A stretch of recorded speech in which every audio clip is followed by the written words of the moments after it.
Hola, buenas tardes. Estamos juntos de nuevo para trabajar el tema diversidad vegetal. Todas las fotos, los créditos como de costumbre, son de la flora autóctona que están en esta presentación. Han sido tomadas y me las ha prestado gentilmente el doctor Alfredo Grau, que va a ser su profesor de biología vegetal el próximo cuatrimestre. Y a Silvio, como siempre, mi agradecimiento por ayudarme con la edición de los videos.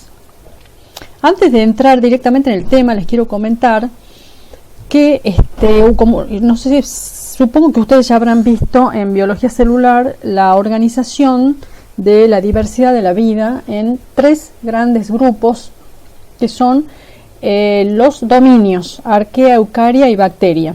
Todo lo que nosotros vamos a ver en esta materia está dentro del dominio eucaria, dado que son todos organismos que presentan un núcleo con membrana nuclear. Ahora, les quiero comentar que el año pasado salió un trabajo de Williams et al., que es lo que les muestro, el primer trabajo que cito en esta diapositiva. Estos son los autores, este es el año de publicación del trabajo, este es el título, y la revista es una de las revistas de la familia de Nature, que se llama Nature Ecology and Evolution.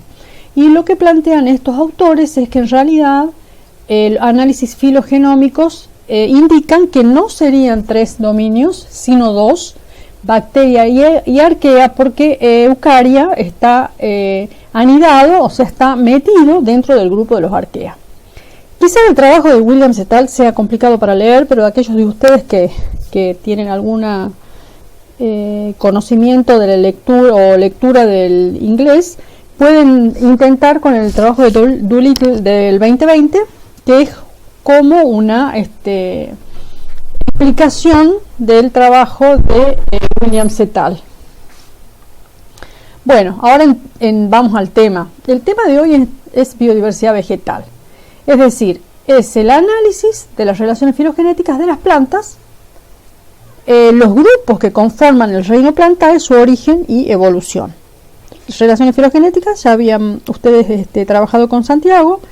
Entonces son las relaciones genealógicas de los seres vivos. En este caso vamos a ver de los grupos de plantas y considerando al reino plantae como un grupo monofilético.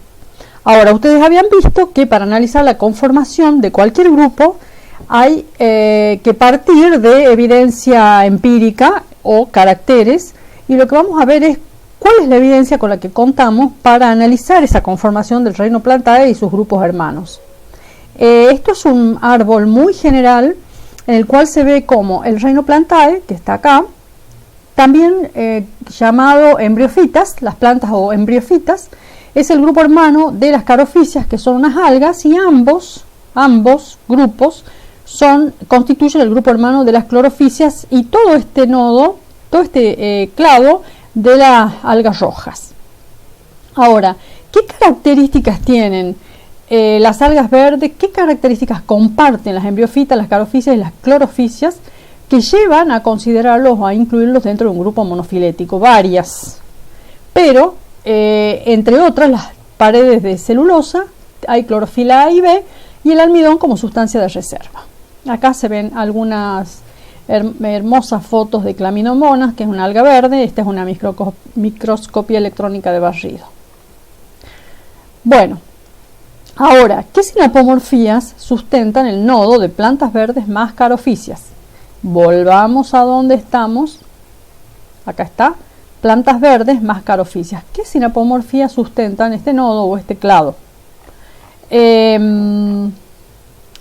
Bien, a nivel molecular, los dos grupos presentan unos complejos en forma de rosetas en el proceso de síntesis de la celulosa.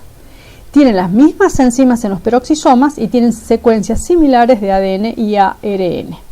Acá se ve en esta microfotografía tomada con microscopio electrónico, esto es la forma de roseta, estos productos en forma de roseta, que son una formación que se realiza durante el proceso de síntesis de celulosa. Además hay evidencia genética, porque la comparación de genes nucleares y los de los cloroplastos señalan que las carophysias son los parientes vivos más cercanos de las plantas terrestres. Esto es una foto de las carophysias, cara, que es el alga del grupo que sería el grupo hermano de las plantas del reino Plantae. Bueno, las carophysias además presentan un polímero que se llama esporopolenina, que previene la desecación de los cigotos. Se supone que la acumulación de rasgos como este, que son rasgos que permiten la vida en la Tierra, habrían sido la vía para colonizar los ambientes terrestres. Al comienzo de la vida, en el mar había mucho más diversidad que en la Tierra. Luego fue sobrepasada por la Tierra. Entonces lo que se ve en algunos trabajos, como por ejemplo el de Benton, publicado en PLOS Biology en 2016, es que las algas, las plantas y animales, acá se lo ve, las algas, las plantas y los animales en general, del ambiente marino han pasado a la Tierra en varias ocasiones entre los 500 y 350 millones de años, ¿no? 500 y 350 millones de años hay intentos de avanzar sobre la vida en la Tierra. Acá lo marrón son las especies terrestres y lo azul son las especies del mar. Y lo que se ve en esta diapositiva es que al principio entonces había algunos intentos de invasión del hábitat terrestre, pero que recién alrededor de 300 millones de años, a esta altura más o menos, ¿no? Y ya en el Mesozoico hay una invasión mucho más agresiva y un aumento de la riqueza de especies. Fíjense, estos son millones de especies, casi exponencial. Bueno, por supuesto que después que las plantas divergen de sus parientes carophysios, desarrollan rasgos propios, que es lo que de eso se trata la clase de hoy. ¿Cuáles son los límites del reino vegetal? Y bueno, hay un debate, pero nosotros hemos adoptado la definición de plantas como embriófitas. ¿Y cuáles son los rasgos que caracterizan a las plantas? O las sinapomorfías que sustentan la monofilia del reino Plantae. Presentan embriones multicelulares dependientes y protegidos por tejidos de la planta madre, meristemas apicales, alternancia de generaciones, esporas en esporangios y gametangios multicelulares. Bueno, vamos a ver cada uno de estos caracteres. ¿Qué es un meristema? Los meristemas apicales son un tejido de células que se dividen muy activamente para dar origen a otros tejidos o directamente a estructuras como por ejemplo las hojas. Es un meristema del tallo y acá tenemos meristemas de la raíz. Entonces son tejidos muy activos en división celular que originan estructuras como las hojas, por ejemplo. Eso tienen las plantas que no tienen las algas. Además, las plantas tienen alternancia de generaciones. ¿Qué significa esto? Que a lo largo de la vida un individuo pasa por una etapa de vida haploide, o sea, N cromosomas, que se acuerdan que era la mitad de la dotación cromosómica de la especie, y luego pasan por una etapa de vida haploide y una etapa de vida diploide. Esto vamos a verlo un poquito más en otra diapositiva, pero a esto es a lo que se llama alternancia de generaciones. Después tienen esporas, que son estructuras de reproducción que se producen en los esporangios, que son unos sacos que albergan las esporas.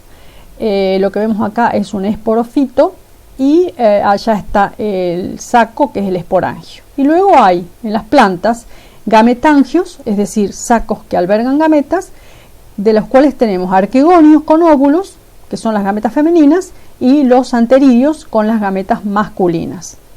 Y por otro lado, lo que habíamos visto es que tenían embriones multicelulares dependientes de la madre. Esto es una diapositiva, una foto, perdón, de un corte histológico de un embrión. Acá está rodeado del tejido materno y también se ven acá células de transferencia placentaria. Es decir, este embrión depende para su crecimiento y su supervivencia del tejido materno. Por eso las plantas se llaman embriofitas. Recuérdenlo porque es una pregunta que se hace a menudo en las evaluaciones de esta materia. Bien, además las plantas han producido rasgos como la cutícula y compuestos secundarios que también les da una cierta cohesión como grupo. Bueno, entonces ahora lo que nosotros vamos a ver es la clasificación general de las plantas verdes o el reino Plantae con base en una propuesta de filogenia. Recuerden que Santiago les explicó que de lo que se trataban las clasificaciones era de que reflejen las relaciones genealógicas de los grupos en estudio. Entonces lo que nosotros vamos a ver acá es un cladograma, o sea, una hipótesis de relaciones filogenéticas que la hemos seleccionado entre una variedad de hipótesis porque por varios motivos, uno de los cuales es un pedagógico, es decir, que sea más sencillo de entender para ustedes. Bien, una cosa que tienen de bueno los cladogramas, además de todas las bondades que ya les explicaron en la clase de filogenia, es que permite estudiar de una manera muy organizada. Entonces, tanto biodiversidad vegetal como en biodiversidad animal, ustedes toman el cladograma y van aprendiendo cuáles son las características sinapomórficas de los nodos ordenadamente, y eso sirve para organizar también el estudio. Este es un cladograma general en el cual se muestran las relaciones filogenéticas de los grupos. Entonces vendrían todos los grupos del reino planta de un alga verde ancestral. Las plantas terrestres, el origen de las plantas terrestres se sitúa hace alrededor de 475 millones de años. Entonces lo que tenemos acá son las carophysias. Después tenemos un grupo de plantas que se llaman briófitas. Pregunta: ¿este grupo de plantas briófitas en este cladograma es parafilético o monofilético? Ustedes me dirán. Luego tenemos, entonces las briófitas son plantas no vasculares, y todas las plantas vasculares son monofiléticas, y se cree que más o menos se sitúa el origen de las plantas hace alrededor de 420 millones de años. Y en las plantas vasculares tenemos plantas sin semillas, como los helechos. Pregunta de nuevo: ¿es un grupo monofilético? Sí, no, ¿por qué? Para informe. Y luego tenemos las plantas con semillas, que incluyen angiospermas y gimnospermas. Esta es una propuesta de relaciones filogenéticas. La monofilia de las embriofitas también ha sido sustentada por relaciones de proteínas, por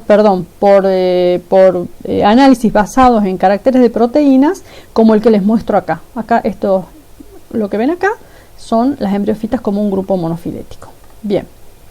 Nosotros vamos a trabajar con este árbol que está acá y vamos a vamos a ir viendo grupo por grupo. Entonces todo este grupo es el grupo de las embriofitas. Todo esto es el reino Plantae o embriofitas. Hemos dicho que además las embriofitas comprenden las briófitas. Pregunta de nuevo si son o no un grupo monofiléticos, que son las plantas no vasculares, y acá dice briófita, son los sinónimos de musgo. Acá podría ser marcantiofita, antocerofitas y musgos, pero no era coherente, entonces dice briófita. Acá alude a los musgos, y todo esto es el grupo de las briófitas o plantas no vasculares. Y luego tenemos las traqueofitas o plantas vasculares, que es todo este grupo. Las traqueofitas o plantas vasculares además comprende el grupo de las eufilofitas, que son las plantas con hojas verdaderas. Y estas a su vez comprenden las espermatofitas, que son las plantas con semillas. Y luego tenemos las plantas con semillas desnudas o con semillas cubiertas por el fruto, las cuales corresponden a las angiospermas, o en algunas propuestas filogenéticas que tienen ustedes también les llaman magnólidas. Serían los sinónimos. Bueno, entonces comenzamos en el árbol por las briófitas. ¿Ven? Es sencillo. Comenzamos por lo que está primero. Las briófitas son el segundo grupo más numeroso de las plantas terrestres, después de las plantas con flores. Entonces tienen más de 20.000 especies y presentan un gametofito fotosintético dominante, que es la generación haploide, de mayor tamaño que el esporofito. El esporofito, que es diploide, es simple, no tiene ramificaciones, siempre es más pequeño y depende del gametofito para su supervivencia. Puede ser en algunos casos fotosintético en sus primeros estadios de vida, pero en general el esporofito es pequeño y depende del gametofito. Esto es muy típico de las plantas no vasculares. El gametofito es la generación dominante y el esporofito es pequeño y dependiente del gametofito. Además, los briófitas tienen estructuras con funciones similares a tallos y hojas, pero todas se originan del gametofito, a diferencia de las plantas vasculares que son del esporofito. Son diploides y son más complejas. Bueno, la conducción es externa por capilaridad, porque no tienen, como acabamos de decir, son plantas no vasculares, o sea, no tienen vasos de conducción. Y si bien tienen tejidos conductores, no alcanzan la complejidad del xilema y el floema verdaderos, como la tiene como estos sistemas de vasos las tienen en las plantas verdaderas. Esto es una briófita muy conocida, el musgo, todos lo deben conocer. Lo que todos juntan para poner en el pesebre de Navidad. Acá tenemos el gametofito, fotosintético, generación dominante, y esto que está acá es un esporofito que depende para su supervivencia del gametofito, y acá hay como una cápsula donde se encuentran las esporas. Las briófitas están representadas por 3 grupos de pequeñas plantas herbáceas que son las hepáticas, las antoceros y los musgos. Entonces tenemos hepatofita, antocerofita y briófita aquí, como les dije. Por eso se dice 2 veces briófita en el cladograma que estaba mostrando. Bueno, el gametofito de las briófitas, recuerden, parece un trabalenguas, pero recuerden que el gametofito es la generación haploide. Produce anterozoides flagelados en los anteridios, que son las gametas masculinas, y las oósferas en los arquegonios, que son las gametas femeninas. Y generalmente el gametofito es eso, como alfombra sobre el suelo de las zonas muy húmedas a las orillas de los ríos o arroyos. Acá en Tucumán hay mucho. Esos son los gametofitos de las briófitas. Ahora, el esporofito de las briófitas crece fuera del arquegonio. Son los más pequeños y simples de todas las plantas que existen y tienen un pie, una seta y el esporangio. Vamos a ver ahora, acá tenemos. Esto es una hepática, fíjense que se llaman hepáticas por esa forma de hígado que tienen. Marcantia, entonces, que es una hepática bastante icónica. Entonces acá lo que se muestra es el gametofito, todo esto es el gametofito, y acá colgado estos como especies de pie, se llama un pie con un saco que lleva los esporangios, y esa estructura es el esporofito 2N de esta briófita. Bueno, esta es otra hepática. Ahora ya les muestro, son muy bonitas, son hermosas las briófitas. Bueno, acá tienen otra hepática. Otra más, como verán, me gustan mucho. Este es un antocero. Acá tienen el gametofito del antocero y ahí tienen el esporofito. Muy sencillo. Acá tenemos otro. Acá tenemos otro musgo. Y en este musgo lo que vemos, bueno, acá tenemos la cápsula del esporofito con una cubierta que acá no la tiene, y ahí se ve cómo esto se abre y salen las esporas. Bien, para volver al árbol, vamos ahora que hagamos una pausa lo voy a copiar de nuevo al árbol, pero entonces nosotros estamos en este árbol y lo que acabamos de trabajar son estos 3 primeros grupos, marcantiofita, antocerofita y briófitas, que son las briófitas, y hemos visto los caracteres generales. Entonces ahora vamos a pasar a este grupo que sigue, que son las plantas sin semilla, que son las licofitas, filicofitas y efenofitas. En general, las plantas sin semillas más conocidas son los helechos. Cuando terminan las plantas sin semilla, hacemos una pausa y ahí voy a copiar el cladograma para que no tengamos que estar volviendo a cada rato para atrás. Ya me fui, sí, perdón. Acá. Sí, las plantas vasculares sin semilla, acá está el cladograma, bien. Entonces, estos son las plantas vasculares sin semillas. Este grupo que está acá, ¿es parafilético o es monofilético? Pregunta. Se conocen como helechos. Acá tenemos a Selaginella, que es una pteridofita con tejidos vasculares, y acá está para comparar una briófita. Fíjense la diferencia en la textura de la hoja. Se parecen muchísimo a estas plantas. Bien. Las licofitas tienen una hoja muy simple, con una sola nervadura, que se llama micrófilos o micrófilas, para diferenciarlas de las megáfilas, que son las hojas más grandes. Acá tenemos de nuevo Selaginella. Este es un helecho Isoetes. Este es otro helecho, Psilotum. Acá tenemos Equisetum, un helecho cola de caballo, un helecho icónico. Y este es un helecho Atyrium, se llama, y es un helecho muy, también como muy conocido. Acá tenemos los helechos arborescentes. Esta es la prefoliación, así salen las hojas de los helechos, se llama prefoliación circinada, son muy características.